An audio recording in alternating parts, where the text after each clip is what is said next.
Hey everyone! Welcome to the Flutter development series from Roman Just Codes, where I'll be developing beautiful user interfaces with Flutter, and in this video, I'll be publishing the iOS version of this app to the App Store. In this series, I've been building the UI for a fictional grocery and produce app, and for this episode, I'll be covering the minimum requirements for publishing a Flutter app to the iOS App Store, which prerequisites are needed before publishing, assets needed, all the way up to releasing the app to production. Make sure to catch the previous video on how to publish the Android version of this app. Link provided in the description. Before you proceed, you make sure you've tested your application well and ran it through rigorous QA. Let's go through our laundry list before publishing. You can find some of these instructions on the link provided in the description on how to build and release an iOS app. Review the Pubspec.yaml for the version number in your app. The default version number of the app is 1.0.0. To update it, navigate to the Pubspec.yaml file and update the following line. The version number is 3 numbers separated by dots, such as 1.0.0 in the example above, followed by an optional build number, such as 1 in the example above, separated by a+. Verify the Runner.xcworkspace in your app's iOS folder and open it with Xcode. Verify the display name, bundle identifier, and make sure the version matches the one in the Pubspec.yaml, as well as target device and orientation if needed.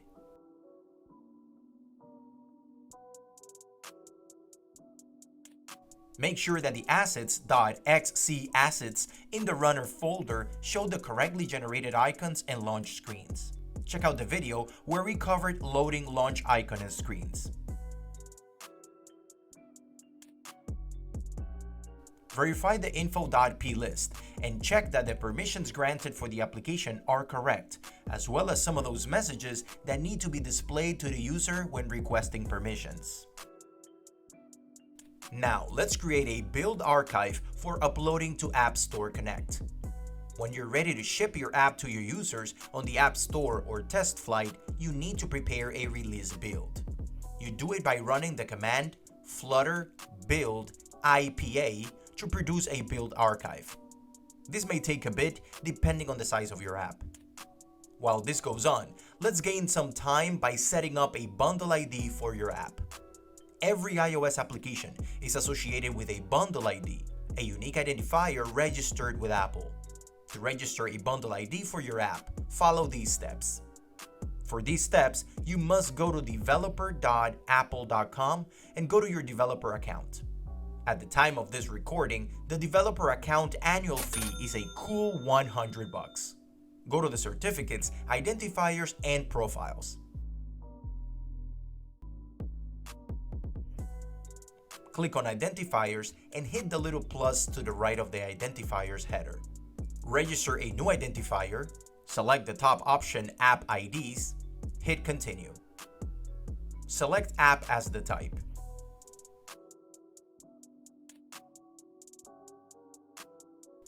In this step, add a description for the app ID as well as your app's bundle identifier.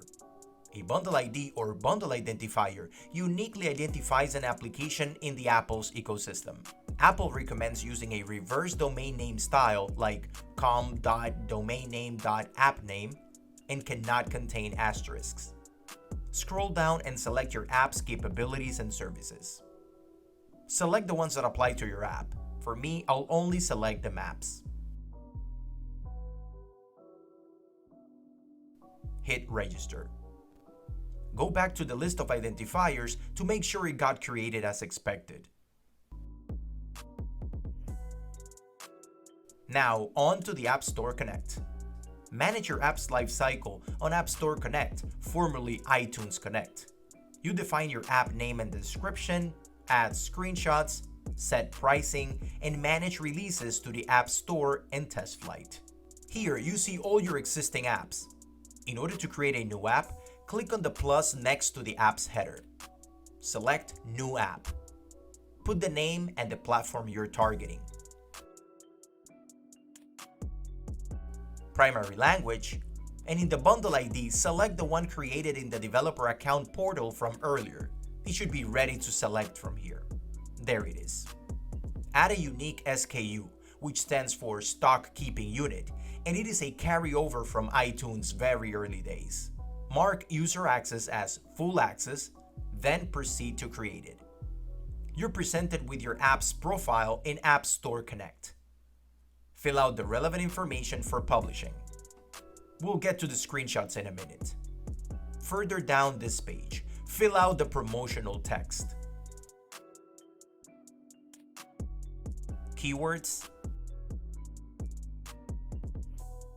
description, support and marketing URL.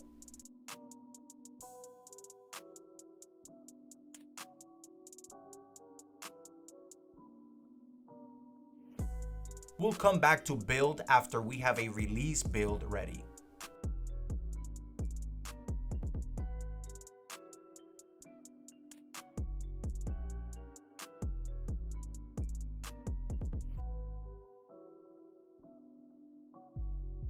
Let's continue down the items on the left side, starting with app information.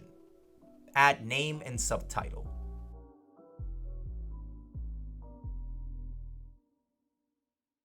Check the content rights. Check that no, it doesn't contain access to third-party content, and click Done. Do the same for age rating. Go down the list of options selecting No. I mean, that's what applies to my app.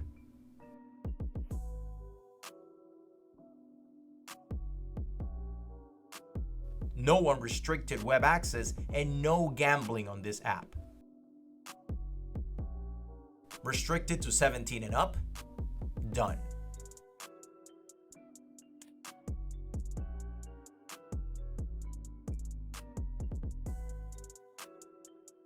Select both primary and secondary category as it applies to your app.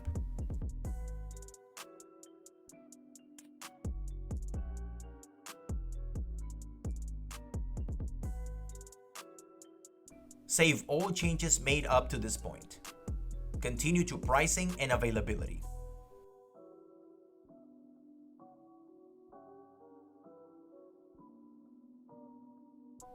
Let's make this app for free.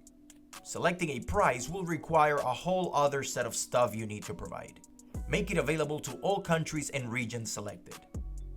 Make it public and discoverable by anyone on the App Store.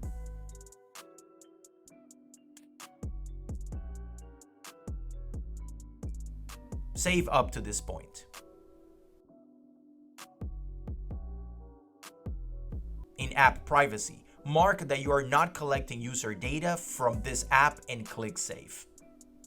I'll intentionally leave privacy policy to trigger an error during publishing.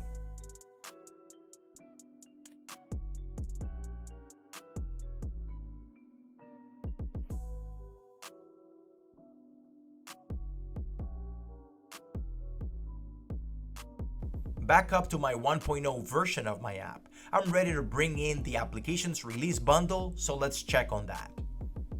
Back to VS Code, our bundle is ready, by default called Runner.xcworkspace.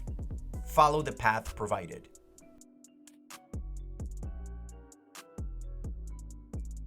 By double-clicking on the Xarchive file, a dialog appears where you can remotely connect to your AppStore Connect account. You must be logged in to your developer account, of course. Hit Validate App. Leave defaults and flip through the available screens.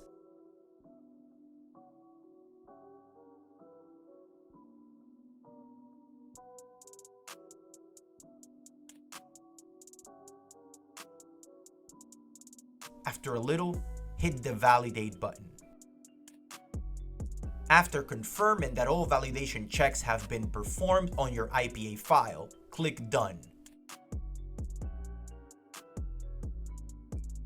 Proceed to distribute your app now. Select AppStore Connect. Select Upload. Leave the defaults, and after a bit more validation, proceed to upload your release build.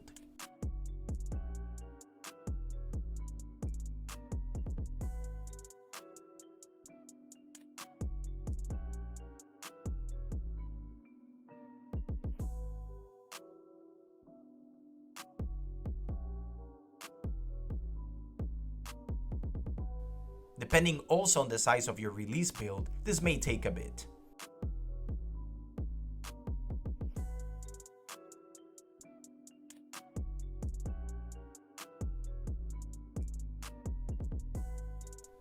Once the app has been successfully uploaded, you're done with this portion of the publishing process.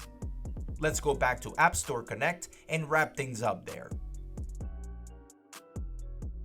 Let's add the screenshots required. You will have to generate screenshots for all supported devices, in my case, iPhone only. So I use the emulator to generate screenshots for 6.5 and 5.5 screen sizes accordingly.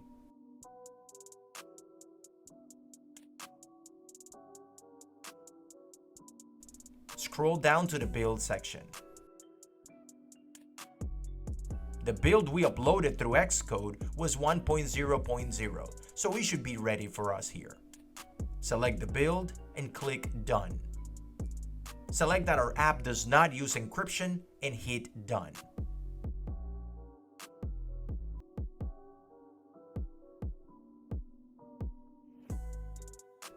Add some copyright information.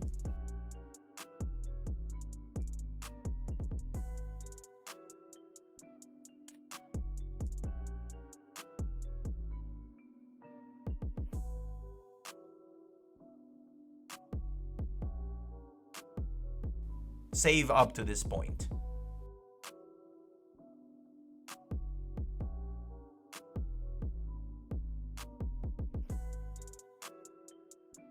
Refresh to notice now that our app's profile shows the App Store icon up here. Nice. Now, attempt to submit for review with the privacy information missing. This is a sample error you may get when you miss one of the steps or validation of the publishing data fails. Some images are still uploading and the app's privacy is missing. Let's fill in the privacy policy while the images finish uploading.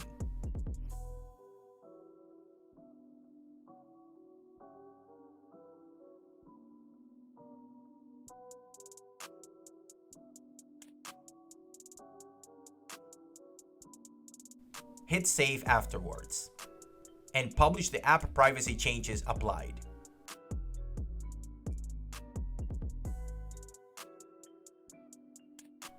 Back to our submission main page, I believe we're indeed ready to submit. Hit submit for review. And yes, that's it. The app has been submitted for review, just like that.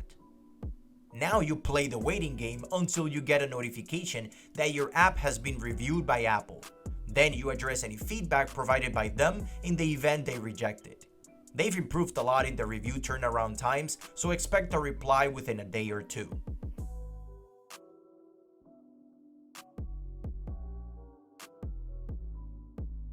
If you go back to the home page in AppStore Connect and select My Apps, you will see all your apps there, including the ones that are currently in review.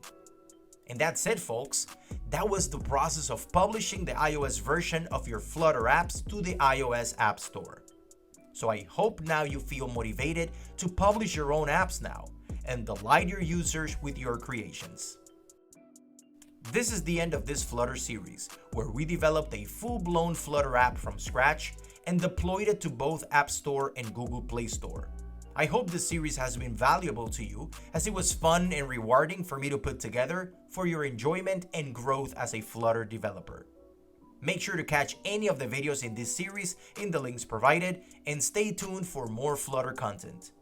Don't forget to follow me on Twitter, like and subscribe on my channel, and hope to see you soon on another series of Flutter. See you on the next one.